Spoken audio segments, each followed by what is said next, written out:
So thank you so much for meeting with me. First of all, what keeps you coming back to YALLfest? Because I know you've been here a couple years at least. Yeah, YALLfest is the most fun of all the festivals. Don't tell anybody I said that, even though I know this is going public. But there's something really cool about, I think it has a lot to do with it being in Charleston. It's like November, it's supposed to be cold, but it's like, it's nice out, and it's like this seaside town, and I can shop, and it's just a lot of fun. It's a great festival. Are you doing anything fun other than the convention? Oh, I shop, like, the whole time. Like, I'm going after there's a 1 o'clock panel, and then one of the other authors and I are going shoe shopping, because we both love sneakers, so you just fit in some fun stuff while you're here.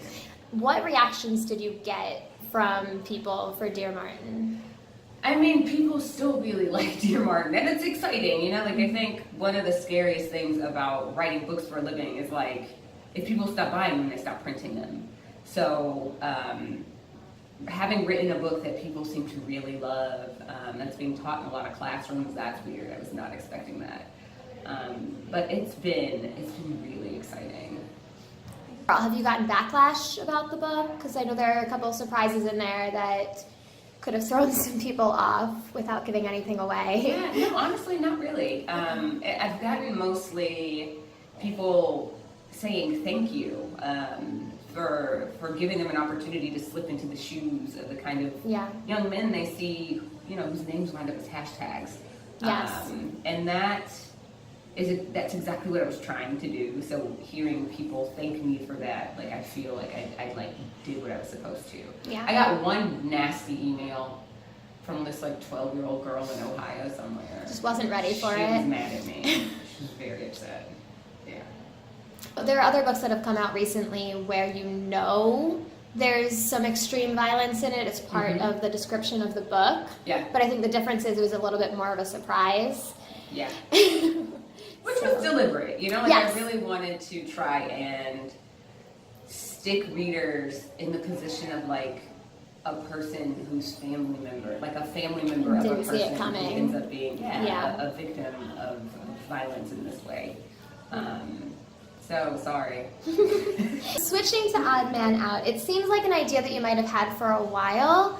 Is this one that you kind of had in your head for a while and then ended up coming back to it, and if so, how long? Not really. I think when I started, so Dear Martin sold on a pitch. I wrote a 13-page proposal. We had submitted a different novel, and the editor liked my writing, she liked the style, but she wasn't sold on the story, so she asked me to come up with something else. So they gave me a short amount of time to write a proposal. So when I sold Dear Martin, I pitched the idea for Odd One Out, because it was just something that had been kicking around in my head.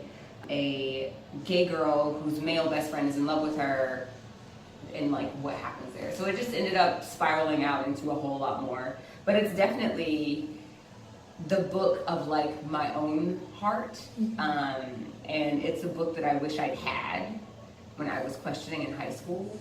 I think that so far of all of the books that I've written, this one has been the most for me, and it's exciting, seeing people react to it. It's been mostly positive so far.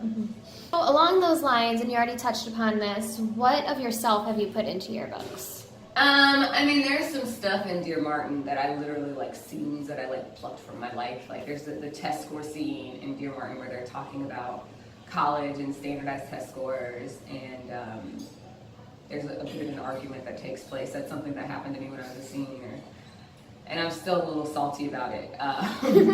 But with Odd One Out, I think really what I say is Jupiter is who I would have been in high school if I had been out of the closet, and she is the embodiment of the me that I wish I'd had the courage to be.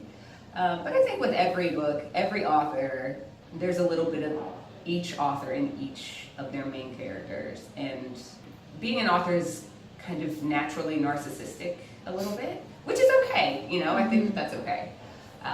But yeah, so there's a little bit of me in Justice, there's a lot of me in Jupiter. And then most of the other people, you'll see vestiges of me and my personality, but for the most part, they're all kind of figments of my imagination. Who or what scene has been the most fun to write? There's a scene in Odd One Out where it's three boys in a locker room, and it happens very early in the book. But it's one of those locker room conversations that I really enjoy writing. As a girl who was actually privy to these locker room conversations, most of my closest friends, my senior year of high school specifically, were all jocks and were like these big burly dudes, and they used to talk about all kinds of things in front of me, and I sometimes wish I could forget some of those conversations. But like, it was fun being able to write a spin on a locker room conversation that wasn't misogynistic, I guess. That was one of the most fun scenes I've ever written. Is there anything that you wrote that didn't end up making it into the books that like you wish did, or? I mean, honestly, there's not anything that I wish had ended up in the books. There are definitely some like deleted scenes that were just fun and that I'll hold on to, and that, you know, maybe 10 years from now, in like the 10th anniversary edition, some of these scenes will go in there. But like, there was a scene in Dear Martin, for instance, there was a scene between Mello and Jared that was really fun to write, and I would love to like release that into the world one day. And then let's see, Odd One Out, I don't really think I cut a whole lot. The edits weren't too heavy. Like with Dear Martin, I mean, we cut the book in half. Like, it was 80,000 words, we cut it down to 39. Wow. Lost some characters, like we streamlined the heck out of that book. And so yeah, there's some stuff that I'm sure will be released eventually. But with Odd One Out, it's all pretty much in there. There wasn't a whole lot that got cut. You also put a story into Snow in Love, which just came out. How was the process of writing a short story as part of a longer novel different than a whole novel?